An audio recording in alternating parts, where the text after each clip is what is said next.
को मेरा प्रयत्न कर पाए। स्टार्ट से नमस्ते सभी को आत्मवंदन। आज हम फिर से कली हनुमान वाणी का छठा अध्याय पर चर्चा करने जा रहे हैं।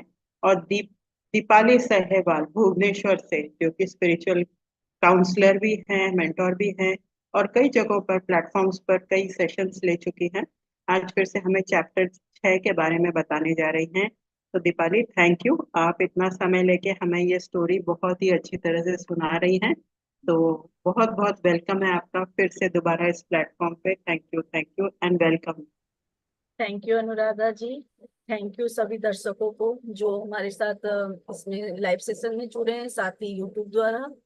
दोस्तों, हम पिछले जून महीने से इमोर्टल टॉक्स या कली हनुमानी के बारे में लगातार बातें कर रहे हैं और इससे रोज एक नया लेसन ले रहे हैं कि किस तरह हमारे पास्ट लाइफ हमको डिस्टर्ब करते हैं, हमारे कर्मा हमको डिस्टर्ब करते हैं, किस तरह एक पैरेलल दुनिया है, किस तरह हमारे जो हम जो सोच रहे हैं हमारे सामने सच होके आ जाते हैं, किस तरह हमारे पूर्व जन्म के जो लास्ट हम सोच के मरे रहते, जो इच्छाएं लेके मरते हैं, इच्छाओं का हमारे इस जीवन में क्या खेल है और किस तरह एक चक्रव्यूह रच के हमको एक जीवन और मृत्यु के जाल में फंसा देते हैं। इस पड़ाव से बढ़ते बढ़ते आज हम लास्ट पड़ाव की ओर बढ़े हैं, जिसमें आज हनुमान जी द्वारा हम जानेंगे कि अभिषिक्त आत्माएं क्या होती हैं, वो आत्माएं कहाँ हैं, कैसे पैदा होती हैं और किस तरह हमारे लाइफ को इन्फ्लुएंस करती है। तो आइए बढ़ते हैं चैप्टर की तरफ। तो इससे पहले मैं आपको बताऊं, एक बार याद दिलाने के लिए बताती हूँ कि चैप्टर 5 में हमने अंत इसमें किया था कि उर्मी की आत्मा एक बूढ़े राम नारायण की आत्मा के द्वारा अदला बदली हो गई थी और वहीं पे कहानी खत्म हो गई थी। आज कहानी की शुरुआत में स्टार्ट हुआ है कि जैसे ही आंधी बंद होती है, सब गांव वालों के लिए यानी कि मातंगों के लिए ये एक दिन ऑर्डिनरी डे की तरह था। इसमें कोई भी खास नहीं था, खास था तो सिर्फ किसी न किसी तरह से हर किसी को हनुमान जी कोई लीला द्वारा मिले थे और उनको पता चला था कि हनुमान जी मातंगों के बीच में आ गए और सब एक दूसरे को बताने की असफल चेष्टा कर रहे थे। लेकिन वो तब तक सफल नहीं हो पाए जब तक किसी न किसी कारण से हनुमान जी द्वारा उनका कोई स्थान और घटना द्वारा हनुमान जी से उनका आमना सामना नहीं हो गया, तब तक वो एक दूसरे को बता नहीं पाए। और सबसे पहले जिस वाणी के द्वारा हनुमान जी के आगमन की सूचना मिली वो थे बसंत चाचा। उन्होंने बड़े ही आह्लादित स्वर में घोषणा की कि हनुमान जी हमारे बीच आ चुके हैं। तब बाबा मतंग ने कहा कि हाँ, 41 वर्ष के बाद हनुमान जी इस हमारे मातंगों के बीच आ चुके हैं और कल सुबह सूर्योदय के 2 घंटा पूर्व चरण पूजा होगी। चरण पूजा की आधी से ज्यादा तैयारी हो चुकी थी, क्योंकि मातंगों को पता चल चुका था कि 41 वर्ष पूरे होने वाले हैं और कभी भी हनुमान जी हमारे बीच आ सकते हैं। तो उस चरण पूजा के समय कुछ अनुष्ठान के समय कुछ पूर्व पूजा होती है। उस अनुष्ठान के लिए जो मुखिया होते हैं और जो जिसको कमान देना रहता है, वो दोनों रात्रि के पहर में उस जगह जाते हैं और कुछ अनुष्ठान को पूर्ण करने के लिए आगे बढ़ते हैं। तो जब वो एरिया का वहां पे बता डिस्क्रिप्शन दिया है कि एक काला पत्थर, एक व्हाइट पत्थर, ऐसे करके पूरा एक घेरा बना हुआ है और 164 पत्थर है और उस 164 पत्थरों में 164 दीपक रखे हुए हैं, जिसमें एक विशेष प्रकार के तेल डालने हैं और उस तेल का ज्ञान सिर्फ माता मातंग और बाबा मातंग को है। और उसका ज्ञान आगे वो लोग उर्वा और उर्मी को देने वाले थे, क्योंकि वो मातंग के कमान को संभालने वाले थे। उसके अलावा चार विपरीत दिशा में, चार दिशाओं में अलग अलग दिए रखे हुए थे। उर्वा और बाबा मातंग उस अनुष्ठान को पूर्ण कर रहे थे। वहां का नियम ऐसा है कि जब तक वो अनुष्ठान होगा, सिवाय मुख्य लोगों की और कोई वहां पे किसी का भी प्रवेश निषेध है। लेकिन अचानक उन लोग देखते हैं कि उनके बीच कोई आ रहा है, कोई दूर से कोई आकृति दिखाई दे रही। तो बाबा उर्वा को बोलते, इधर देखो कौन आ रहा है।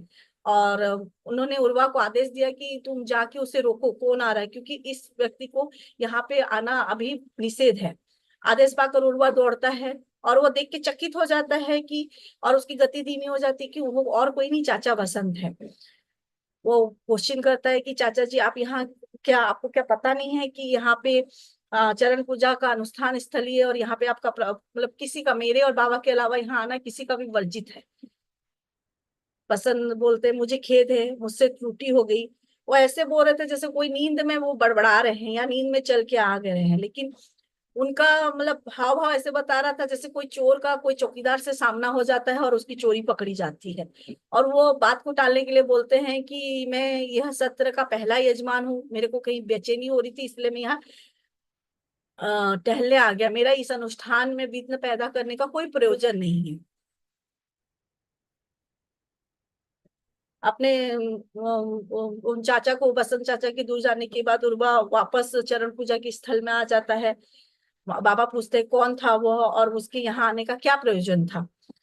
तो उर्वा बताता है कि चाचा बसंत है, लगता है कि वो नींद में आ गए हैं, नींद और नींद में ही कुछ बड़बड़ा रहे हैं। और उर्वा तेल का बर्तन लेके सारे दियों में तेल भरने का कार्य कर रहा रहता है। फिर वो अचानक उसको क्या होता है, वो बोलता है कि बाबा मैं निसंदेह नहीं बोल सकता कि वो चाचा बसंत ही थे, क्योंकि उनके हाव भाव से मुझे कुछ संदेह लग रहा है। वह कह रहे थे कि मैं ऐसे ही यहाँ पे भ्रमण करने आ गया, लेकिन लग रहा था कि वो जगे हुए हैं और नींद में बड़बड़ा रहे हैं। और अगर उनकी जगह और कोई आता तो मुझे संदेह होता कि और कोई है, लेकिन ये चाचा बसंत थे तो मुझे संदेह नहीं कर सकता मैं उनके ऊपर। तो बाबा पूछते हैं कि तुम क्या निसंदेह बता रहे हो कि ये बात चाचा बसंत थे। तो उर्वा बोलता है हाँ अंधेरा है, लेकिन इतना भी अंधेरा नहीं था कि मैं चाचा बसंत को पहचानने में कोई त्रुटि कर सकता हूँ, मैंने भली भांति उनका चेहरा देखा था। बाबा मौन रह जाते, कोई उत्तर नहीं देते हैं। और मतलब एक तरह से देखा जाए तो उनकी चुप्पी ही उनका उत्तर था, और उनकी चुप्पी ने काम किया। अचानक उर्वा के मन मतलब जैसे चेहरे पे कोई किसी ने बर्फ का पानी डाल दिया और बोलते तो इसका मतलब उनके देह में कोई पराई आत्मा थी। तो बाबा माता बोलते हाँ मेरे विचार से उनके देह पर किसी पराई आत्मा ने आधित्य कर लिया है। और बाबा जल्दी जल्दी उस अनुष्ठान की विधि को निपटाने लगते हैं, क्योंकि उस मतलब चरण पूजा के पहले एक सुरक्षा कवच स्थापित करना था, कि ताकि कोई भी नेगेटिव या पॉजिटिव एनर्जी यानी सकारात्मक सूर्य या असुर यहाँ पे मतलब बताया गया है, वहां पे प्रवेश नहीं कर सके। जैसे हम भी कोई पूजा काम करते तो हम सोचते हैं ना कि एक सुरक्षा कवच, हमारा भी एक रिचुअल्स होता है, कुछ दिया जला के कुछ करके कि ऐसा करे कि कुछ भी घटना दुर्घटना होने करे। तो बाबा उस काम को जल्दी से कर रहे थे कि क्योंकि वो कवच बनने से पहले ही वहां पे बहुत सारे असुर असुर इकट्ठा हो गए थे और उस एरिया में एंटर करने की कोशिश कर रहे थे। तो उर्वा बोलता है ये तो बहुत भयभीत करने वाली बात होती है कि एक असुर ने चाचा के बसंत के शरीर पे अपना आधित्य कर लिया है और यहाँ तक ले आया है। अम, उर्वा अपने शब्दों को दबाने के लिए बहुत चेष्टा कर रहा था, और बाबा उसको दबाने के लिए भी कोशिश कर रहे थे, वो सुनना नहीं चाह रहे थे। क्योंकि उस समय अगर असुर असुर का बात करेंगे तो एक तरह से होगा कि उनको हम इनविटेशन दे रहे हैं, कोई खाने के लिए इनविटेशन दे रहे हैं और उस तरह से। और लेकिन बाबा समझ गए थे कि इतना ही काफी नहीं है, अगर उसके मन में भी कुछ चल रहा है, उर्वा के कुछ जिज्ञासा चल रही है सुर असुर के लिए, तो वह भी उनको एक एनर्जी देने का काम है और एक संकट की स्थिति है। तो उर्वा को शांत करवाने के लिए बाबा बोलते हैं कि तुम अगर उनके बारे में जानना चाहते हो तो कल जब चरण पूजा के समय हनुमान जी आएंगे तो सबसे पहले ये उसी के बारे में बताएंगे, तब तुम उनके बारे में जान लेना। और बाबा इसको इस तरह औपचारिक तरीके से बोल रहे थे जैसे हम वर्षा के बारे में भविष्यवाणी करते हैं कि कल वर्षा, मतलब बाबा के लिए कोई इंपॉर्टेंट बात नहीं था कि और बाबा सोच रहे थे कि अगर मैं इस समय ये सूर असुर की चर्चा को ज्यादा इंपॉर्टेंट दूंगा तो यहाँ पे उनको और एनर्जी देके उनको और शक्तिशाली बता दूंगा। फिर उर्वा फिर बोलता है कि ना मैं सदा से जानना चाहता कि अगर मेरे देह में मेरी आत्मा नहीं होगी तो कोई आत्मा आके वो कैसे काम करती है, किस तरह से काम करती है और मेरे को किस तरह से सचेत रह के उनको भगाना चाहिए, और यही मेरा उद्देश्य है। लेकिन बाबा उसको बताना चाह रहे थे कि सूर असुर सिर्फ सोए हुए रहने से या हम स्वप्न में लगने से हमारे देह पे नहीं आधित्य करते, वो किसी भी समय हमारे शरीर पे के अंदर घुस सकते हैं। लेकिन बाबा कुछ सोच के रुक जाते हैं कि हाँ ये बताना नहीं चाहते। वो सोचते हैं कि सिर्फ हम आतंक ही हैं जो हम लोगों को ये सब चीज कम प्रभावित करती है। फिर उनको एक उपाय सोचता है, वो अनुष्ठान स्थली में जितने भी दिए रहते थे उसको बोलते तुम जाओ, जो बाहर जो चारों दिशा में दीपक जल रहे हैं उनके उनमें तेल डालो, क्योंकि इनको अभी के अभी जलाना है। इनको 164 दिए जैसे हम तेल डाल के छोड़ देंगे इनको कल जलाना, उस तरह नहीं छोड़ना है। इसको चारों दियों को चारों दिशाओं को हम लोग को अभी जलाना है। अब उर्वा के मन में एक नया जिज्ञासा उत्पन्न होता है कि ये तेल कैसे बनता है, ये तेल की वो संरचना को गुप्त क्यों रखा जाता है। और उसको खाली इतना पता था कि उस तेल से जो दिया जलता है, वो जो प्रकाश छोड़ता है, उससे जो भी प्रकाश से जो भी सूर असुर सामने हैं, मतलब नेगेटिव पॉजिटिव जो भी आत्माएं हैं, वो सामने आ जाती है। और हम लोग इसको ई रिचुअल्स को इसलिए करते हैं कि ताकि वो हमारे पूजा स्थली में एंटर करके कोई विघ्न ना डाल सके। और वो देख भी चुका था कि किस तरह एक बसंत बसंत चाचा के देह में अंदर घुस के वो पूजा स्थली में कैसे घुसना चाह रहे थे, वो उसका प्रैक्टिकल भी देख चुका था। तो उर्वा सबसे पहले एक परिक्रमा करता है चारों तरफ, और फर्स्ट दिया जैसे ही जलाने जाता रहता है, उसकी दृष्टि फिर चाचा बसंत पर पड़ती। चाचा बसंत इस बार और थोड़ा पूरा पूजा स्थल पास आए थे, और एकदम उसकी नजरों से बच के एकदम पास तक आ गए। तो वो चिल्लाता है कि बाबा बाबा, देखिए इस बार बसंत किस गुप्त तरीके से आया है और एकदम करीब आ गए हैं। बाबा फिर भी अनुष्ठान बिना बंद किए उर्वा को निर्देश दिया कि तुरंत दीपक जलाओ। उर्वा तुरंत निर्देश का पालन करके दीपक जलाते। उसको लगता है कि दीपक जलाते ही साथ ही कोई चमत्कार हो जाएगा, लेकिन वहां पे कोई चमत्कार नहीं होता। और दूर बसंत का चाल भी, मतलब चमत्कार तो दूर बसंत चाचा बसंत की चाल भी धीमी नहीं पड़ती, वो उसी तरह से बढ़ते जा रहे पूजा स्थली की। वो फिर से चिल्लाता है बाबा ये काम नहीं कर रहा है। उसने और घबरा के बाबा की ओर देखता है, और जैसे ही मुड़ के बसंत की चाचा बसंत फिर देखता है कि एक बहुत बड़ा विशालकाय लाल रंग का पक्षी उसके कान से गुजरता है। और वो ये उसको ये तो समझ में आ जाता है कि कोई पक्षी नहीं है, ये कोई राक्षसी है। और जितने भी जो दीपक का लाल रोशनी से जितने भी आसपास जितने भी अभिषिक्त आत्मा रहती है, वो दिखने लग जाती है। तो वो डर के मारे परिधि के अंदर चला जाता है उर्वा। और लेकिन बाबा को उसके लाल रहस्यमय प्रकाश पर इतना भरोसा था कि वो शांत भाव से अपने अनुष्ठान का कार्य पूरा कर रहे थे। फिर वो बोलता है बाबा यह काम नहीं कर रहा है, मेरा अर्थ है, मतलब चाचा बसंत अर्थ कि मेरा बरसर है कि तेजी से इधर आए पुनः चिल्ला। बाबा ने उर्वा की बात का फिर कोई प्रतिक्रिया नहीं था, उन्होंने और अपना कार्य जारी रखा। दीपक ने अपना प्रकाश समय पर दिखाया, और जैसे ही उसकी रोशनी चाचा बसंत की आंखों में पड़ी, उर्वा देखता है कि वो पहले घुटने के बल बैठते हैं, फिर धीरे धीरे जमीन पे सो जाते हैं। और साथ ही एक बड़ा सारा लाल रंग का पक्षी पूजा स्थली के पास जहां दिया जल रहा था उसके पास से होकर गुजर के दूर आकाश में जाके कहीं उधर अदृश्य हो जाता है। और उर्वा चाचा बसंत का सहायता करने के लिए उसके पास दौड़ता है। और चाचा बसंत उठ के बैठते और बोलते कैसे कैसे मैं यहाँ पर कैसे आया। और वो चाचा बसंत के कंधे में हाथ रखता बोलता है कि चाचा कुछ नहीं हुआ है, अब सब ठीक है, आप घर की ओर जाइए। बसंत का चेहरा अपराध बोध से भर जाता है कि मैं पूजा स्थली की ओर कैसे आते। वो धीरे धीरे उठते हैं, लड़खड़ाते हैं, फिर अपनी घर की ओर चल जाते हैं। और उर्वा और बाबा मतंग रात्रिकालीन के जितने भी अनुष्ठान जो भी उनको पूरे करने थे पूरे करके आगे की वो ओर पहुंच जाते हैं। चलते चलते उर्वा फिर पूछता है कि इस रहस्यमय तेल का वो तेल से उत्पन्न होने प्रकाश का रहस्य क्या है बाबा। तो बाबा उत्तर देते हैं कि प्रकाश कुछ खास नहीं है, ये सब सुरों और असुरों को भगाती है। इस ये इस तरह की यह है जैसे कि तुम्हारे घर में कोई चोर आया है और तुम आ जाते हो, मतलब घर का स्वामी आ जाता है तो चोर सतर्क होकर भाग जाता है। उसी तरह जैसे ही ये प्रकाश आंखों पे पड़ती है, एक एक घंटी की तरह काम करती है, एक जागृति की तरह काम करती है। तुम जैसे ही सचेत हो जाते हो, तुम्हारी आत्मा सचेत हो जाती है, जैसे रियल जो आत्मा है, जो अपने अपनी बॉडी की रियल आत्मा है, और पराई आत्मा के प्रति सतर्क हो जाती है, तो पराई आत्मा भाग जाती है। और बाबा ने उसको इतने सहज ढंग से बोला, और मतलब अपने जो मातंग समाज का पूरा कच्चा चिट्ठा जो बोलते हैं ना कि एकदम जो गुप्त है चीज उसको खोल के रख दिया। और उन्होंने बताया जैसे अभी अभी बसंत के साथ हुआ, जैसे ही प्रकाश उसकी किरण में गिरी, जो उसकी जो रियल आत्मा है उसमें जागृत हो गई।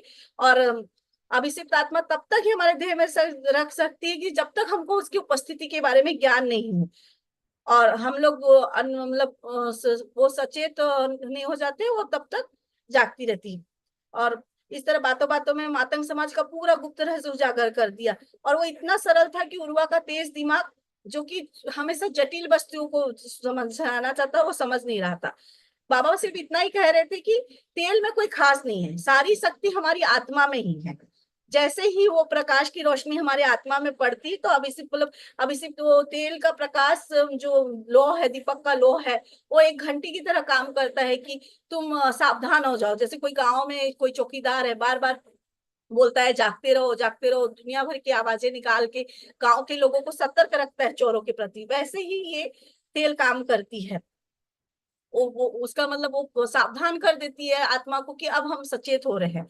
वो उर्वा बोलता है ये तो बहुत ही भयानक है, ऐसा सोचकर भी मुझे डर लगता है कि कोई मेरे देह पर अधिकार कर ले। कुछ देर पहले जो मतलब उर्वा को ऐसे तो मानसिक ज्ञान था कि कैसे अभिषिक्त आत्माएं दूसरे के देह पे कर लेती है, लेकिन व्यवहारिक ज्ञान नहीं था। वो पहली बार वो प्रैक्टिकल देख रहा था।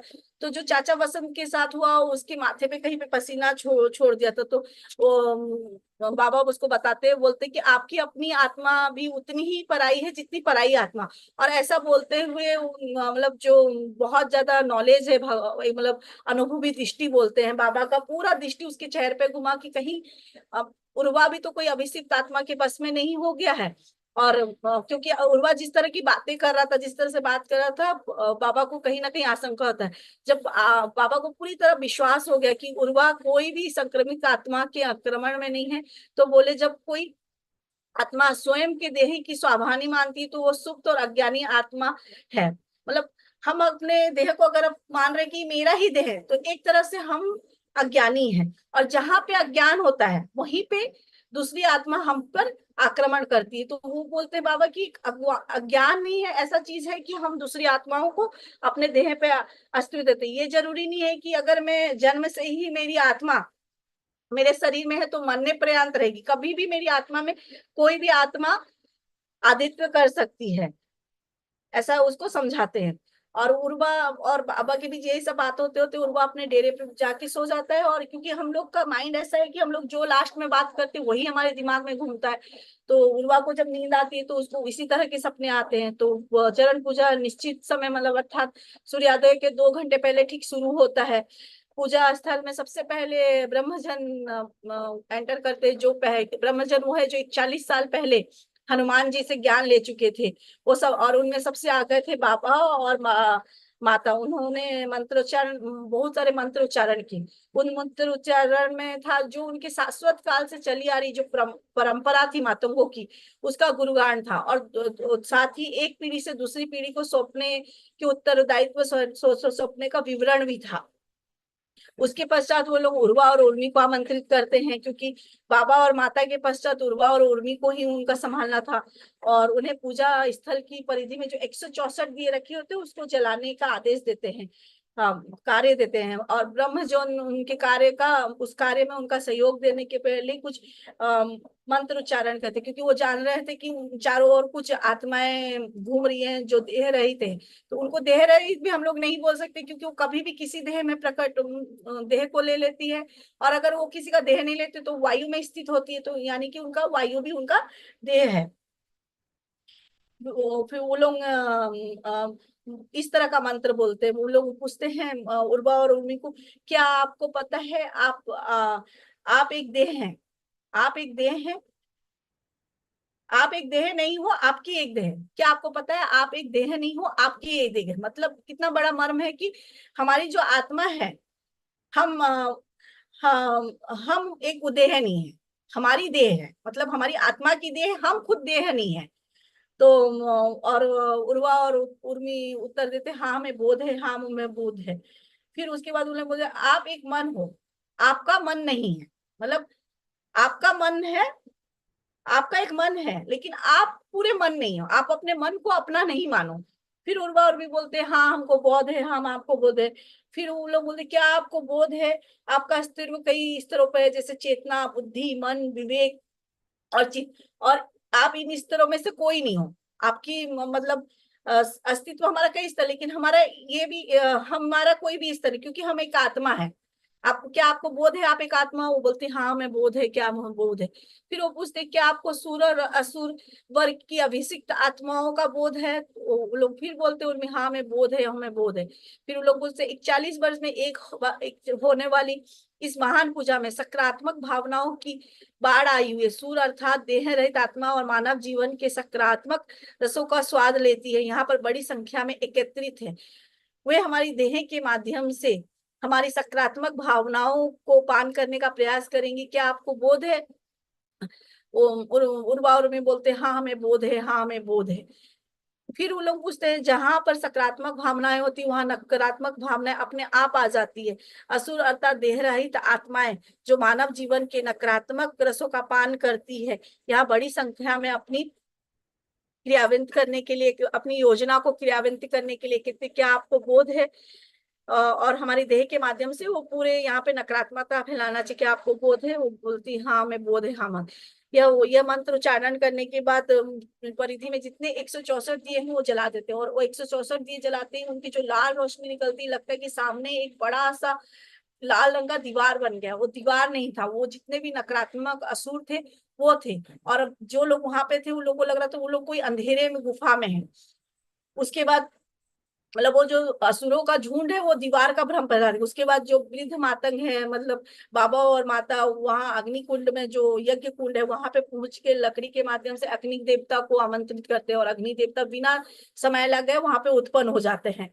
और वो लोग कुछ विशेष प्रकार के द्रव्य, सुगंधित द्रव्य उसमें डालते हैं, जिससे जो धुआं उठता है बादल में एक बड़ा सारा व्हाइट गुंबद जैसे लगता है। वो मतलब वो व्हाइट गुंबज कुछ नहीं, वो असुर है, जो सकारात्मक लोग हैं वो वहां पे इकट्ठे होते। तो जो दीवार और गुंबज एक गुफा का रूप ले लेते हैं, और उनके बीच लग रहे थे कि एक गुफा का मतलब गुंबज का रूप ले लेते हैं, और एक भ्रम पैदा हो रहा था कि लोग एक गोलार्ध गोलार्ध में है, बड़े सारे गोलार्ध में है, गुफा के गोलार्ध में। और उसको ये लोग पवित्र गोलार्ध बोलते हैं। जितनी बड़ी पूजा उतना बड़ा गोलार्ध बनता है। और जैसे और वहां पे जितने भी लोग हैं उन लोग को ऐसा लगता है उन लोग कई और अन्य लोग में पहुंच जाते हैं। और वहां पे उर्वा उर्मी और बाबा मतंग और माता मतंग अग्निकुंड में जोड़कर हनुमान जी को, जो कि उनके जस्ट सामने आसन लगाकर बैठे थे, उनको मतलब ये इनके विशेष से उनको बुलाने का मन बुलाने के लिए विभिन्न प्रकार के मंत्र उच्चारण, जिसमें उनका जो हनुमान जी से जो रिलेशन है, इतने सदियों पुराने रिश्ते, उसका विवरण था। साथ ही इस बात का भी बात था कि किस तरह विभिन्न कठिनाई के बीच भी मातंगों ने अपनी संस्कृति को जीवित रखा है। मेरे प्रिय शिष्यों, आंखें खोलो। हनुमान जी ने की गहरी दिव्य वाणी सुनाई दी। गुलार में उपस्थित सभी मातंग जनों को अपने आंखें खोली और साष्टांग में इस तरह बैठे कि उनको काल का कोई बोध ही नहीं रहता। उन लोगों को ऐसे लगता है कि पता नहीं कितने देर से वहां लेटे हैं, और वो लेटे हुए हैं, और उन लोग ये भी नहीं समझ पाते उन लोग लेटे हुए हैं या शून्य में तैर रहे हैं। और उन्हें लगता है कि कोई जैसे नकारात्मक चीज एकदम मतलब हिम जैसे बर्फ पिघलता है वैसे उनका शरीर पिघला, और बहुत सारा कुछ नकारात्मक यानी अशुद्धियां, जो नेगेटिविटी है होती है, वो उनके शरीर से निकल गई। जब जब हनुमान जी अपना आसन ग्रहण करते तो उर्वा को निर्देश देते हैं कि जो पहला यजमान है उसको गोलार्ध के अंदर बुलाओ। तो वो चाचा बसंत को बुलाता है, और उनको भी वही सब मंत्र उच्चारण करते। फिर बाकी जो भी बाकी माता हैं उनको भी अंदर बुलाते हैं, और सब उनको भी वही सब क्वेश्चन करते हैं और अंदर बुलाते हैं। सब अपना अपना स्थान ग्रहण कर लेते हैं। फिर जैसे हम लोग मिलते अपने मेडिटेशन करते, तो हम लोग का मेन रहता है साजन संगत पे कोई टॉपिक में बात करना। वैसे ही मातंगों का भी एक ब्रह्म ज्ञान के बारे में बातचीत करना रहता है। वो लोग आपस में ज्ञान बांटते हैं। तो उर्वा खड़े होता है और हनुमान जी से पूछता है कि मुझे पता नहीं कि ये मेरी देह बोल रही है कि कोई मेरे देह पर अधिकार करके बोल रहा है, कोई पराई आत्मा मेरी बोल है, लेकिन मेरी जिज्ञासा है कि हमारी पराई आत्मा हमारे तन और मन का किस तरह प्रयोग करती हो, और इस करने के लिए कैसा ढंग अपनाती है। और मैं विशेष करके अभिषिक्त आत्माओं के बारे में जानना चाहता हूँ, कृपा करके मुझे बताओ। अपनी जिज्ञासा प्रकट करने के बाद उर्वा अपने आसन पर बैठ जाता है, स्थान पर बैठ जाता है, और सब कोई हनुमान जी की वाणी सुनते रहते। तो हनुमान जी बोलते हैं कि उसका आंसर देने के पहले एक एग्जांपल देते हैं कि कल रात में एक अपने भक्त अशोक के पास गया था। उसको अचार बिल्कुल भी पसंद नहीं था, लेकिन वो आश्चर्य से अपनी वाइफ को बोलता है, अपनी पत्नी को, कि मुझे अचार ला। उसकी पत्नी बोलती है यार आपको तो अचार बिल्कुल भी पसंद नहीं है। तो बोलता है कि तो क्या हुआ, आज मेरा मन कर रहा है, क्या घर में अचार नहीं है? तो उसकी स्त्री अचार लेने चली जाती है। जो क्योंकि उसी वक्त अशोक मतलब उसकी स्त्री सामने बैठी है, फिर भी अशोक के मन में एक पराई आत्मा थोड़ी देर के लिए आती है। और जब तक वो उसकी वाइफ लेके आती, पत्नी लेके आती है अचार अशोक के अंदर से पराई आत्मा जा चुकी रहती है। और अशोक की जो रियल आत्मा रहती है वो उसके तन मन से एक बार मिलान करने की कोशिश करती कि क्या हुआ है, लेकिन वो जो अचार मांगने का ना मेमोरी है उसके बॉडी तन और मन में रह जाता है। तो वो अशोक अपने आप से क्वेश्चन करता है क्या मैंने अचार मांगा था, क्योंकि उसके तन और मन में पहले से वो मेमोरी रह गया था, तो उसको लगता है कि हाँ उसने मांगा था। और उसको कुछ भी अजीब नहीं लगता है, और वो मतलब खुश होकर वो अचार को खाने लगता है। हनुमान जी बताते कि यद्यपि अचार खाना अशोक की इच्छा नहीं थी, वो किसी पराई इच्छा द्वारा रोपित की गई थी, फिर भी वो उसने क्या है वो कर लिया, वो उसको अचार को खा लिया।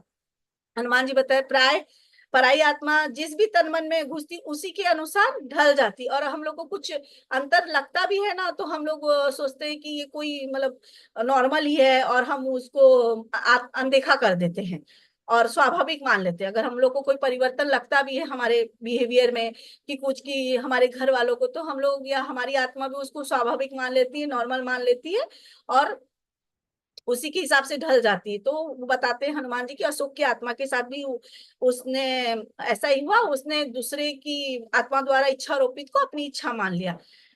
और भगवान आगे बताते हैं हनुमान जी की आत्माओं का अदला बदली एक साधारण बात है भक्तों का समस्याओं का समाधान करने के लिए। कई बार मैं भी ऐसे करता हूँ, जैसे कि कल उर्मी की आत्मा एक राम नारायण बूढ़े के साथ अदला बदली हुई थी। और बाबा जैसे ज्ञानी को छोड़कर आप लोगों को किसी को भी इसका अनुभव नहीं हुआ, और इस अदला बदला में कोई भी हानि नहीं है। और कई बार देवों द्वारा भी ये सब अदला बदली की जाती है कई समस्याओं को समाधान के लिए। और समस्या तब खड़ी होती है जब कोई पराई आत्मा अपने कर्मों का बोझ और इच्छाओं का बोझ को जिसका बॉडी में आई है उसके ऊपर थोपने लगती है, तब प्रॉब्लम होता है। और इस पराई आत्मा में सूर और असुर फेमस है, मतलब कुख्यात है, मतलब बहुत प्रसिद्ध है बोल के। और जो साधारण आत्माएं होती है, जैसे नॉर्मल आत्माएं होती है ना, वो नेगेटिव होती है ना पॉजिटिव, वो किसी की भी बॉडी में जाती है तो वो उसी की बॉडी की, जैसे राम नारायण की बॉडी उर्मी की बॉडी में आई, खाली उसकी यही इच्छा थी कि मैं अपने प्रियजनों का प्रेम पा सकूं, तो उसी की बॉडी के हिसाब से बदल जाती है। और तब तक वो लोग एक दूसरे को शरीर को बदलते रहते हैं जब तक कि जिसके शरीर पे वो है वो मर ना जाए। अगर एक शरीर मर जाता है तो वो दूसरे शरीर में अपना आदित्य कर लेते हैं। लेकिन जो अभिषिक्त आत्मा है वो क्या करती है, वो बहुत तरह से अलग अलग ढंग से अम, दूसरों की आत्मा पर आत्महत्या करती है। जैसे कि सूर्य आत्मा है, सूर्य यानी जो सकारात्मक जो भी हमारे थॉट्स है, तो वो हमारे अंदर आके जो भी हमारे सकारात्मक थॉट्स है उनको उससे उनको एनर्जी मिलती है। और जो असुर है उनको हमारे जो नेगेटिव थॉट्स हैं उनसे उनको एनर्जी मिलती है। तो और वो एक शरीर में ज्यादा देर तक नहीं रुक सकती, क्योंकि अगर मैं खुश हूं तो बहुत देर तक खुश नहीं रहूंगी, मैं दुखी हूं तो बहुत देर तक दुखी नहीं रहूंगी। तो लोग जैसे ही मेरा बिहेवियर चेंज हुआ या मेरा इमोशंस चेंज हुआ, वो दूसरे शरीर में चली जाती है। इसीलिए हम लोग बोलते हैं ना एक ही थॉट्स में हमको ज्यादा देर तक नहीं रहना है बोल के। तो आगे हनुमान जी बोलते हैं भय क्रोध विषाद घिन सतमा चिंता निष्ठुरता आदि मानव जीवन के जितने भी नेगेटिव हैं, मतलब वो सब ना हमारे जितने भी नकारात्मक ऊर्जा है हम उसको और ज्यादा एनर्जी देते हैं। जैसे आज मेरे अंदर भय है, तो जो हमारे मेरे अंदर एक नकारात्मक आ जाएगा और उसको और एनर्जी देगा, और मेरे को ऐसे ऐसे चीज दिखाएगा, मतलब कि जिससे मेरे को और चीजों से भय लगे और उसको और एनर्जी मिले और एनर्जी मिलते रहे और उसको खुशी मिलते रहे। और वो तब तक मेरे शरीर में रहेगा जब तक कि मैं उस फियर से अपने को मतलब दूर ना कर दूं। अगर मैं फियर की स्थिति में रहूंगी और वो मेरे को बार बार दिखाता भी रहेगा कि इससे तुमको फियर है उससे फियर है। उसी तरह वो हनुमान जी विषाद विषाद का भी बात बता रहे हैं कि अगर कोई जैसे कोई दुखी है तो वो उस इंसान को और दुखी करने के रीजन देते रहते हैं, नए नए रीजन देते रहते हैं जिससे उनको उसे एनर्जी मिले। और जब उसका दुख वो कोई आगे हनुमान जी बताएंगे कि हम किस तरह से उससे दूर हो जाए। तो अगर उसको वो अगर दुख से अपना ज्यादा देर नहीं रहता तो वो तुरंत वो शरीर को छोड़ के दूसरे शरीर में चले जाते। साथ ही हनुमान जी बताते हैं कि जब ये लोग एक बार एक शरीर को में अपना आदित्य कर रहे, जैसे मेरा शरीर को वो लोग यूज कर लिए, तो वो लोग बार बार मेरे शरीर के आसपास ही घूमते रहेंगे और बार बार मेरे शरीर को ही अपना टारगेट बनाएंगे बोल के। फिर हनुमान जी बोलते हैं जितने भी पॉजिटिव चीजें जैसे खुशी, विश्वास, आशा, सुख, आश्चर्य, सहानुभूति, सब सकारात्मक है हमारे, और हम लोग सकारात्मक में रहने भी चाहते हैं। और तो जो हमारे सकारात्मक जैसे ही हम रहेंगे, जैसे पॉजिटिव थॉट्स रहेंगे, तो जो पॉजिटिव मतलब सुर आएंगे और वो आके उसको लंबा खींचते जाएंगे। और हम लोग ये बोलेंगे कि अब हम खुशी हैं और उसमें कोई आत्मा आ गई, तो फिर उसमें प्रॉब्लम क्या है? लेकिन आप सोचिए कि आप बहुत सोचिए, एक कॉन्फिडेंस है, कॉन्फिडेंस क्या है? एक पॉजिटिव चीज है। लेकिन हम ज्यादा देर कॉन्फिडेंस में रहते हैं तो क्या होता है, फिर हम ओवर कॉन्फिडेंस में उसमें चेंज हो जाता है। और हम लोग फिर नेगेटिव, मतलब ओवर कॉन्फिडेंस क्या होता है कि हम लोगों को नेगेटिविटी की ओर, मतलब हम लोगों से कुछ ना कुछ गलत कार्य हो जाता है। उसी को हनुमान जी समझा रहे हैं।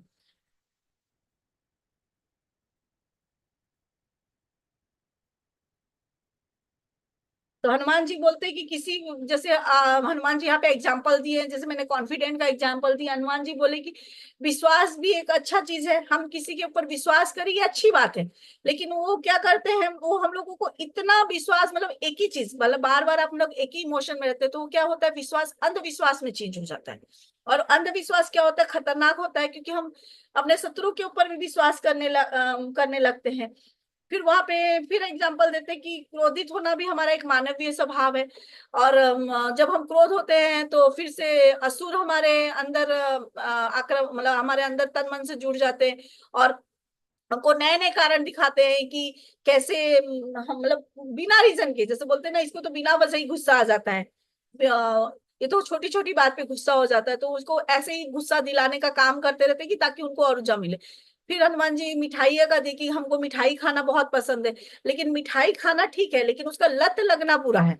तो हनुमान जी यहाँ पे डिफरेंस बता रहे हैं कि हम लोग को, जैसे बोलते हैं ना, कॉन्फिडेंस और ओवर कॉन्फिडेंस में एक छोटा सा लकीर है ना, क्रोध और शांत में एक छोटा सा लकीर है। तो हम लोगों को उस लकीर को किस तरह से करना है, वो देखना है। अगर हम लोगों को किसी के ऊपर विश्वास है, ठीक है, और हम उसके ऊपर विश्वास करें, लेकिन सामने हम क्या कई बार करते हैं, हमको जिसके ऊपर विश्वास है तो सामने वाले को हम पूरा झूठा कर देते हैं कि ये जो मैं सोच रहा हूँ वही सही है।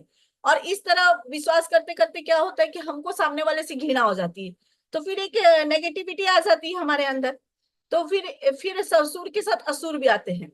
तो हनुमान जी बोलते हैं कि अभिषिक्त आत्मा तीन प्रकार की होती है, और उनसे पीछा छुड़ाने का भी मार्ग तीन है, जैसे सचेत रहना यानी अवेयरनेस, नकारना यानी set no, no to anything, और प्रार्थना यानी प्रेयर से किस तरह। तो जैसे हमारे, अगर हम इसमें देखेंगे तो जैसे हम लोग सज्जन सांगत्य कर रहे हैं, सचेत अवेयरनेस, जैसे हम सांसों पे अवेयरनेस ला रहे हैं, एक दूसरे से ऐसे सेशंस ले रहे हैं, तो हमको अवेयरनेस आता है कि हम कहाँ पे मिस्टेक कर रहे हैं।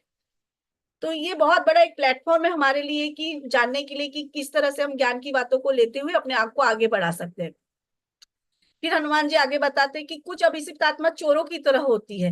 वो जैसे ही मतलब मूल आत्मा यानी जो मेरी रियल आत्मा है उसमें थोड़ा सा भी जागृति आती ही हो, वो चोरों की तरह मतलब भाग जाती है। जैसे ही सपोज मेरे घर में चोर आया है, मैं जैसे ही घर के अंदर आती हूँ तो चोर भाग जाता है। वैसे ही वो जो चोर आत्माएं होती है, वो मेरे बॉडी में जैसे ही मेरे को थोड़ा जागृति होगा वो भाग जाएगी। तो हनुमान जी बोल रहे जो मैं तो आप लोगों को बता रहा हूँ सब कुछ, वो एक घंटी की तरह काम करता है, जो आपके अंदर एक अवेयरनेस लाएगा, कि आपको पता चल जाएगा कि जैसे आप बहुत देर दुखी हो तो आप सोचोगे कि हाँ, नहीं, अब मैं बहुत देर दुखी होके बैठ गया, अब मुझे इससे निकलना है। आप तुरंत आपके अंदर अवेयरनेस आते ही वो दुख आपसे दूर हो जाएगा। जैसे मैं क्या छोटी सी बात बढ़ाती हूँ कि जैसे मेरे से, जैसे कई बार अपने में लेजीनेस होता है कि हम कई दिन हो गया कवर्ड नहीं संभाल रहे हैं, कई दिन हो गया घर टाइडी होके पड़ा है। तो मैं बीच में लुइस है कि बुक्स का सेशंस ले रही थी, तो वहां पे एक चीज मैंने पढ़ा था कि बिखरी हुई अलमारी बिखरी हुई मानसिकता का उदाहरण है। तो जब भी मैं अपना अलमारी को थोड़ा भी मेसी और टाइडी लगती, तुरंत मैं दिमाग में अपने आप एक अवेयरनेस जगाती हूँ कि बिखरी हुई अलमारी बिखरी हुई मानसिकता, तो क्या मैं बिखरी हुई हूँ? तुरंत मैं टाइम निकाल के उसको करती हूँ। तो इस तरह जब हम एक पॉजिटिव थॉट्स अपने अंदर लाते हैं तो जो नेगेटिव थॉट्स है वो निकल जाते हैं। तो वही हनुमान जी बोले हैं कि अगर आपको बार बार लंबे समय तक एक ही प्रॉब्लम आ रहा है कि आप लंबे समय तक दुखी हो, लंबे समय तक कुछ आपके साथ है, तो आप समझ जाओ कि आपके अंदर किसी दूसरी आत्मा का अधिष्ठाप है, और आपका बस जागना ही, जैसे कि बाबा ने आगे बताया था कि अज्ञानता ही दूसरी आत्माओं को इनविटेशन जैसा है। तो हनुमान जी बोलते हैं कि चेतना ही आपके तन मन से असित आत्माओं को भगाने के लिए प्राप्त है। फिर वो बताते हैं कि अभिषिक्त आत्मा हमारे ऊपर तो करती है, लेकिन हमारे जो रिलेशन में रहते हैं उनके ऊपर भी करती है। अगर आपका फ्रेंड बार बार आपको बोल रहा है कि मेरे को ये प्रॉब्लम हो रहा है, मैं दुखी हूँ, मैं ये हूँ, डिप्रेशन में हूँ, तो आप समझ जाना कि उसके तन मन में भी किसी असुर ने डेरा डाला है। और उसके हिसाब से आ, उसको लत से सुरक्षित करने का आप उपाय निकालेंगे, उसको कोई ज्ञान देंगे, कुछ करेंगे, तो वो चली जाएगी। तो यहाँ पे जो अपने अवेयरनेस का बताया भगवान की, जैसे ही हम सचेत होते हैं, अतः जो अविसित आत्मा थी चोरों की जैसे होती है, उसे उनके लिए सचेत रहना ही पर्याप्त है। मतलब अवेयरनेस, जैसे ही हमारे अंदर अवेयरनेस आता है कि नहीं, जैसे कई बार होता है कि बहुत दिन से बीमार में है, नहीं मैं बहुत दिन से बीमार में हूँ, मैं तो प्राय ऐसा सोचती हूँ कि 3 दिन हो गया, मैं बार बार यही सोच रही मैं बीमार हूँ, नहीं अब मैं करूंगी, आज जैसे भी मेरा काम रूटीन वाइज करूंगी, थोड़ी देर में ही अपने अंदर एक स्फूर्ति को मैं महसूस करने लगती हूँ। तो यहाँ पे हनुमान जी यही बता रहे। फिर बताते हैं कि कुछ सुर और असुर ठग जैसे होते हैं, वो मन में बस करने के लिए हम लोग को डिफरेंट डिफरेंट टाइम का प्रलोभन देते हैं। जैसे कि वहां यहाँ पे एग्जांपल दिए हनुमान जी कि आपको कुत्ते से घृणा है, तो आपको क्या होगा कि वो लोग ऐसे करेंगे कि आपके मतलब आप बार बार उसके बारे में सोचेंगे कि कुत्ता को देख के आपको अंदर से घृणा पैदा होगी। तो आपके पास इसी तरह के सब न्यूज आएंगे कि किसी कुत्ते ने किसी को काट दिया, किसी कुत्ते ने किसी को नोच खाया, मतलब इसी तरह की बहुत सारी घटना आएंगी।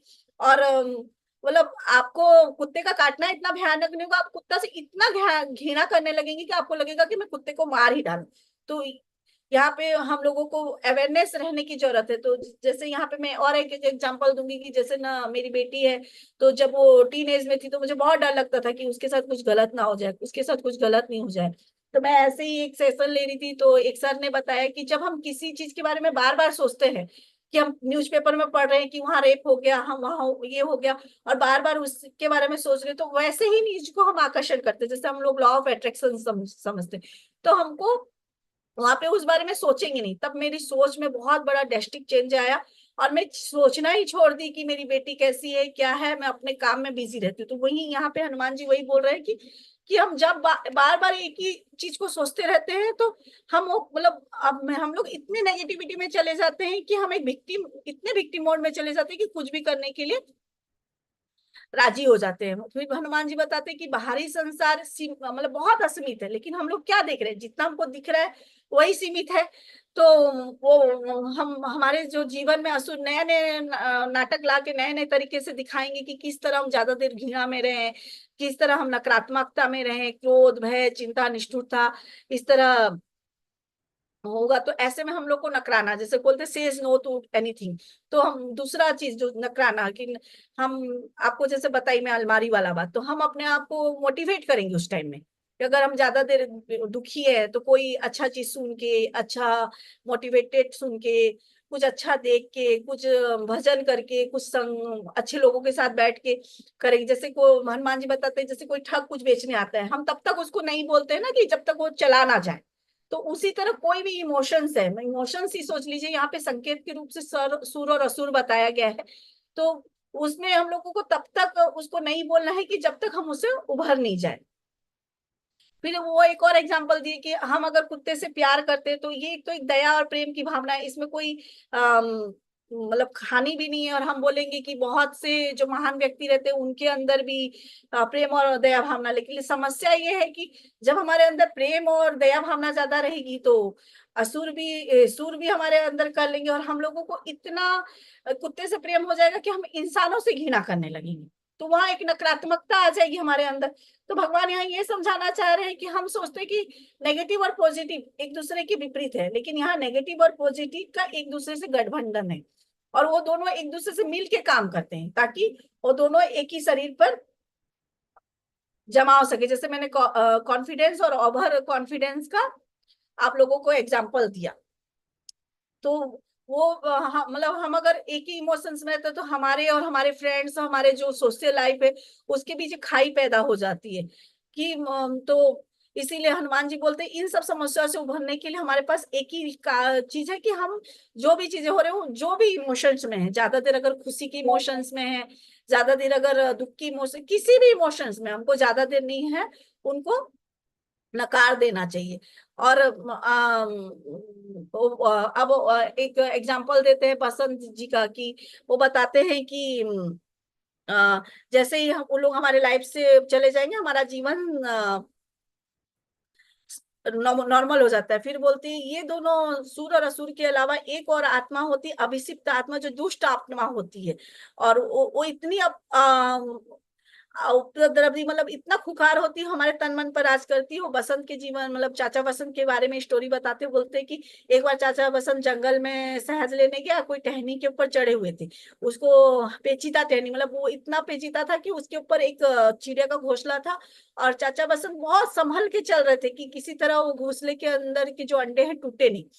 लेकिन वो एक असुर उस चीज को देख लेता है, और वो चाचा वसंत का बैलेंस बिगाड़ लेता है, क्योंकि उनके मन में संदेह आ रहा था। संदेह भी तो एक नकारात्मक है, संदेह आ रहा था तो बैलेंस बिगाड़ देता है, और उनसे वो अ, घोंसला पैर आ जाता है घोंसले में, और वो नीचे गिर जाता है और टूट जाता है। और चाचा वसंत बहुत दिन उस दुख और पछतावे में रहते हैं। तो इससे फिर एक असुर को एनर्जी मिलती है। उसके बाद फिर कुछ दिन बाद फिर चाचा बसंत जाते हैं, तो इस बार मतलब वो दुख और पछतावा में इतना रह कि उसके आदी हो गए रहते हैं, कि वो देखते हैं कि एक घोंसला वैसे ही है, लेकिन वो सोचते हैं उसके अंदर अंडा नहीं है, और उसको पैरों से गिरा के टूट देते हैं, तोड़ देते हैं। तो इस तरह फिर से एक असुर ने सफलता पाई। और फिर उसके लिए कुछ दिन तो वो अपने आप को दोष देते हैं, फिर वो नॉर्मल हो जाते हैं।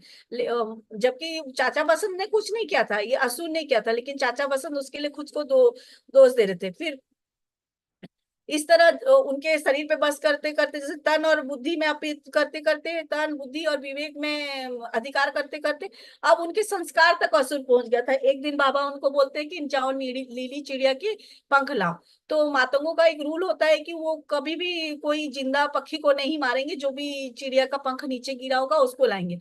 लेकिन जब बसंत चाचा को कुछ नहीं मिलता, वो जिंदा पक्षी को मार देते हैं। और जब बाबा इसको बोलते हैं, तो वो बोलते हैं कि क्या हुआ, कभी ना कभी तो इसको मरना ही था।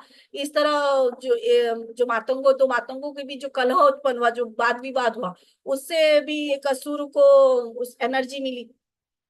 हनुमान जी बोलते हैं कि इन तीनों से निपटने का लास्ट उपाय है प्रेयर। जैसे ही हम वो प्रेयर आप एक दिन का कर सकते हैं, एक महीने का कर सकते हैं, एक साल का कर सकते हैं, किसी भी तरह से आप कर सकते हैं, या डेली का कर सकते हैं, दैनिक प्रार्थना भी कर सकते हैं। तो हम लोग शाम को ही कुछ फल फूल पत्ते ये सब ले आए, सुगंधित चीज ले आए, और जब सुबह हम पूजा पे बैठे, तो भगवान को जैसे पूजा कर रहे हैं, जो भी फर्स्ट डे जो भी हमारे साथ जो बीता, वो हमारे आंख में कल्पना में हम एक दृश्य की तरह हमारे सामने आ रहा है।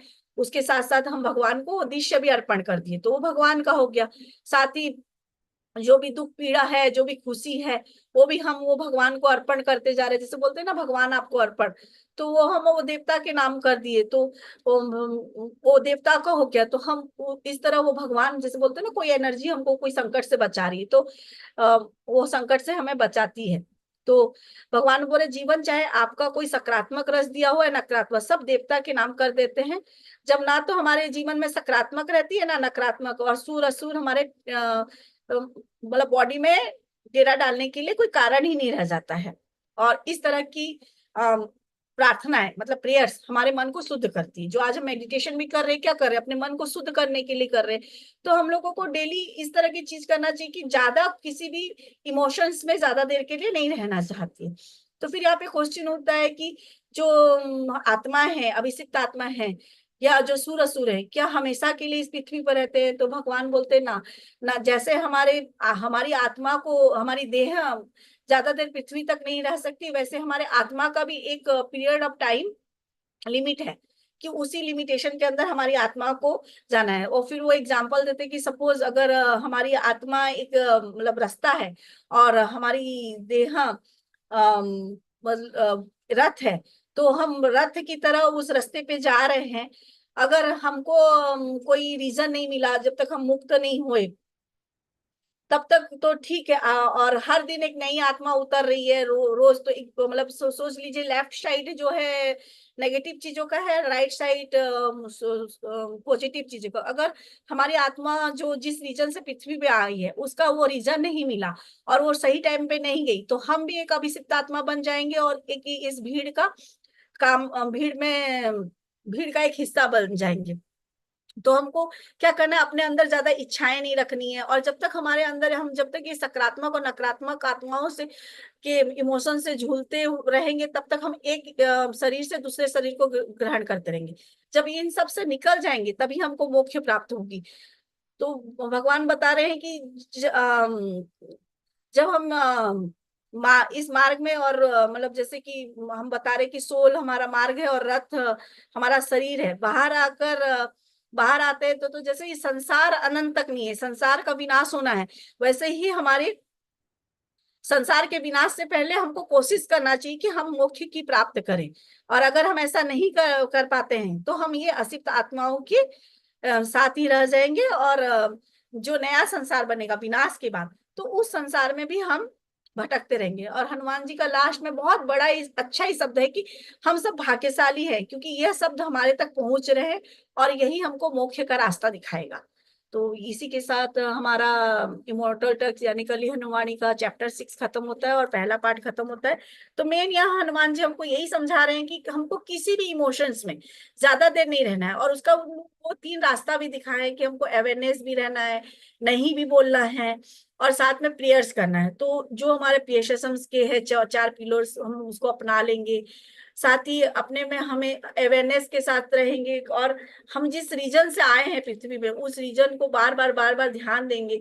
और साथ ही हमारे जो भी हमारे जो भगवान है जिनको हम पूजते हैं, जो किसी के कुछ रहते, किसी के हनुमान जी रहते, किसी के दुर्गा जी, उनका आशीर्वाद के साथ हम दैनिक प्रार्थना करेंगे तो हम जरूर मोक्ष को प्राप्त हो जाएंगे। तो मुझे तो बहुत अच्छा लगा ये लास्ट वर्ड्स पढ़ के, ऐसा लगा जैसे कि शायद मैं मोक्ष प्राप्ति के पास पास आ गई हूँ। तभी ये कलु हनुमानी मेरे पास आया और हनुमान जी का वचन मेरे पास है। आप देखिए खुद अनुराधा जी और मैं कितने सारे ग्रुप में डाल रहे हैं ये मैसेज, लेकिन कुछ ही लोग आ रहे हैं। तो इसको हम हनुमान जी की इच्छा नहीं समझे तो और क्या समझे।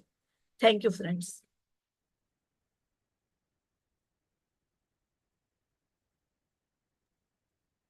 हाँ, दीपाली बहुत बहुत थैंक यू।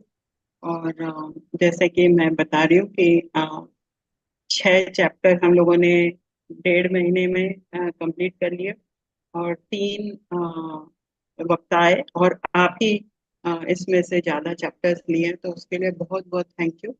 और हनुमान जी की जो ये हनुमान जी के द्वारा जो हमें बताया जा रहा है, वो कहानियों द्वारा बताने से इजी हो जा रहा है समझने में वो क्या बोल रहे हैं, है ना। कभी कभी हमें कोई, जैसे वो बोलते हैं ना, टाइटल में या पॉइंट्स में अगर कोई बता देता है तो वो उतनी जल्दी से समझ नहीं आता है, लेकिन वो कहानी द्वारा कि ये कर्स्ड सोल्स हैं, या ड्रीम्स में हम कैसे होते हैं, या वो जो पैरेलल लाइंस जो बोलते हैं कि वो पैरेलल लाइंस के बारे में बता रहे थे 3rd चैप्टर में।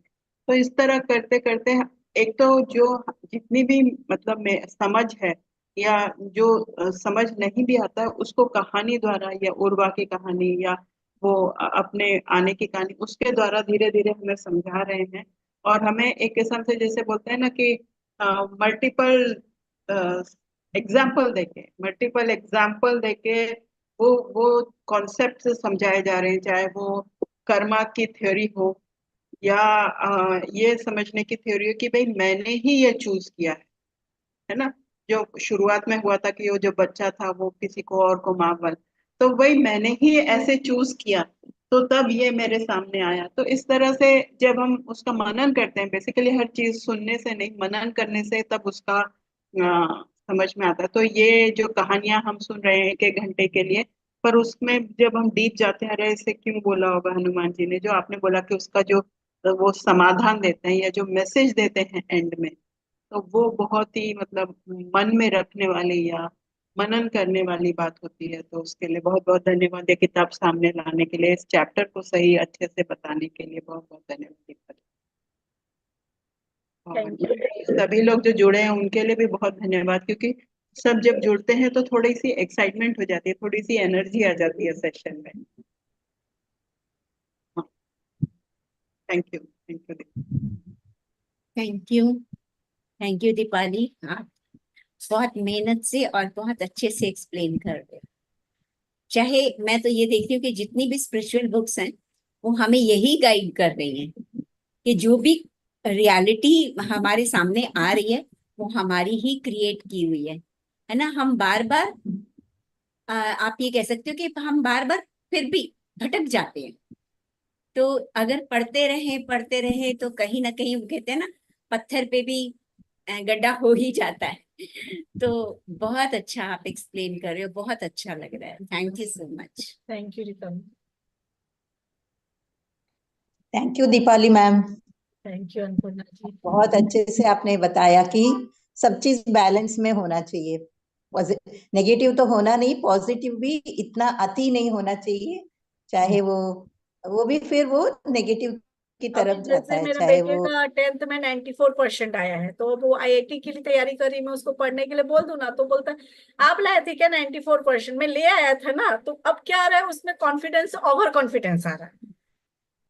तो उस लाइन को उसको उसको समझना बहुत जरूरी। तो यहाँ पे जनरली ये बताएगी कि हमको कोई भी इमोशन हो, चाहे नेगेटिव हो पॉजिटिव, उस इमोशन अगर हम पॉजिटिव में भी ज्यादा देर देते हैं तो कहीं ना कहीं एक नेगेटिव इमोशंस हमारे अंदर आ जाता है। जैसे कोई हमारे कोई चीज की तारीफ करता है तो फिर ईगो आ जाता है ना हमारे अंदर की साथी की, यार मेरे से तो अच्छा कोई सेशन ही नहीं ले सकता है। मतलब ज्यादा तारीफ भी अपने लिए सही नहीं है, वो वाली बात है। थैंक यू अन्नपूर्णा जी, और थैंक यू अनुराधा जी, आपने मुझे मौका दिया कि मैं एक्सप्लेन कर सकूं, उसको समझ सकूं। धन्यवाद मैम, बहुत बहुत धन्यवाद। बहुत बहुत धन्यवाद। अब हम शायद एक हफ्ता छोड़ के सेकंड जी, मधुलिन आप कुछ बोल रहे थे, प्लीज।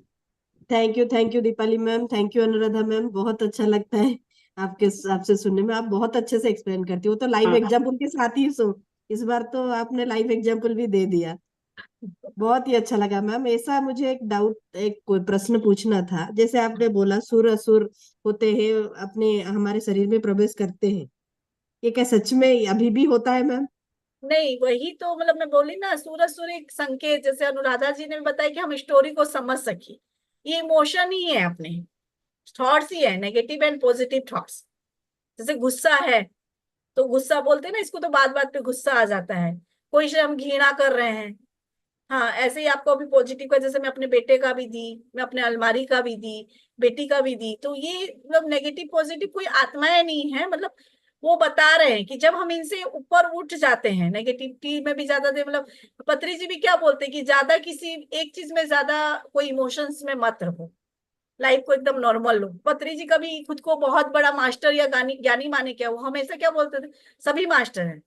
पत्री जी तो कभी इस बात का गर्व ही नहीं हुआ उनको कि भाई मैं ही आनापानसती ध्यान को लाया हूँ, मैं ही पीएसएसएम को बनाया हूँ, तभी ना उनकी आत्मा मुक्त हो पाई। तो जो है मैं वाला ईगो, ईगो है, जहां मैं आता है ईगो आ जाता है। तो वो यहाँ पे यही बता रहे हैं कि कोई भी इमोशंस में हमको ज्यादा देर नहीं रहना चाहिए, उसको एज ए नॉर्मल लेना चाहिए। थोड़ी देर आप खुश हो सकते हो, जैसे इंसान की है कि आज जैसे मैं सेशन खत्म करी तो मुझे लगेगा कि हाँ लोगों की प्रतिक्रिया क्या हुई, वो थोड़ी देर ठीक है, लेकिन ज्यादा देर में उसमें रही तो कोई ना कोई पॉजिटिव नेगेटिव मेरे अंदर आ जाएगा और कुछ ना कुछ। तो वो वही बोल रहे हैं, कुछ सूर असुर नहीं होते, वो उनको संकेत के द्वारा बता रहे हैं हमको समझाने के लिए। और ईगो को कैसे कंट्रोल करें मैम? जैसे आपने बोला आपका बेटा 94 लाया, वैसे मेरी बच्ची हमेशा क्लास में टॉपर है, वो फर्स्ट हाँ, ही आती है, तो उसका थोड़ा एक सा बार इन लोग वो। को छोड़ देना चाहिए। मैं जैसे बोलना छोड़ दी बेटे को, जैसे अभी 11th में है ना, एक बार इन लोग जैसे बोलते हैं ना, बार बार आप रोक रहे हो, वहां आगे आगे नहीं बच्चा मान रहा है, एक बार छोड़ दो। जब इन लोग खुद उस चीज को एक्सपीरियंस करेंगे ना, जैसे हम लोग बोलते हैं ना, हम किसी की लाइफ में भी हम इंटरफेरेंस नहीं कर सकते हैं, उनको बोलना चाहे पड़ रहा है, बच्चों। अभी वो छोटे हैं ना मैम, उनको समझाना पड़ रहा है कि देखो आप में ईगो आ एक रहा है। लिमिट के बाद ना, जैसे आपका भी ये जो है विशुद्धि चक्र है, आपकी ऊर्जा सरस्वती जी है, तो अपने एनर्जी को भी बेमतलब के किसी में भी वो करना भी वो गलत है। तो आप लिमिट तक ही बोल सकते हैं। तो आप उनके ओके। लिए वो कर सकते हैं, जो एफर्मेशन वगैरह आप खुद खुद कर सकते हैं। टेलीपैथी द्वारा बात कीजिए, डायरेक्ट मत बोलिए उनको। कुछ समझाना है तो टेलीपैथी द्वारा बात कीजिए उनसे, जैसे और इस। एक बात पूछनी थी, अगर किसी का मेंटालिटी नेगेटिव ही हो, जो भी हम्म, सोचता है जो भी बोलता है वो नेगेटिव ही होता है, हाँ, उसको कैसे पॉजिटिव करवाए? वही सेम चीज आप वो अगर आपके हस्बैंड हो या कुछ, तो उनको समझाने का कोशिश कीजिए, नहीं समझ रहे हैं तो वहां एफर्ट डालना बंद कर दीजिए, एफर्मेशन कीजिए उनके लिए, प्रेयर्स कीजिए, जैसे हनुमान जी ने भी 3 रास्ता दिखाया है। धीरे धीरे धीरे धीरे उनकी मेंटेलिटी चेंज हो जाएगी, क्योंकि हम अपने लिए कुछ कर सकते हैं, दूसरों का हम रेस्पॉन्सिबिलिटी नहीं ले सकते हैं, हम अपने को बदल सकते हैं। सामने वाले को तो अच्छे अच्छे बुक्स पढ़ने दीजिए, वो आपका बात मान रहा है तो मोटिवेशन सब सुनाइए, तो धीरे धीरे धीरे धीरे करके चेंज आ जाए। क्योंकि हर आत्मा अपने की यात्रा लेके आती है ना, तो किसी के भी लाइफ में इंटरफेरेंस हम नहीं, उस यात्रा में हम इंटरफेरेंस तो नहीं कर सकते ना, डिस्टर्ब नहीं कर सकते, हम कोशिश कर सकते हैं। Thank you so much ma'am. Thank you. Thank you Madhulin. Question पूछने से ना हमें दूसरों को भी उसका सोचने का मौका मिलता है, तो इसके लिए क्वेश्चंस बहुत जरूरी है। डेफिनेटली मैं भी दीपाली से ही सहमत हूँ कि हम कुछ दूसरों, चाहे वो बच्चे ही हों, और हम बहुत प्रोटेक्टिव हो जाते हैं, लेकिन उनके तरफ भी प्रोटेक्शन को भी हमें सीमित रखने की बात मतलब कह रहे हैं कि एक समय तक ही हम उन बच्चों को, भाई मैं मतलब डायरेक्टली माँ तो नहीं, बट समझ में कभी कभी आता है कि हम प्रोटेक्टेड हो जाते हैं, क्योंकि उनका समय अलग है, उनका एक्सपीरियंस अलग है, उन वो जो दुनिया में देख रहे हैं या दुनिया में करने आए हैं उसका हमें ज्ञान भी नहीं है, और खासकर उनको भी नहीं पता है इस वक्त कि वो आगे 5 साल में या 3 साल में 2 साल में वो क्या मतलब किस क्षेत्र में जाएंगे।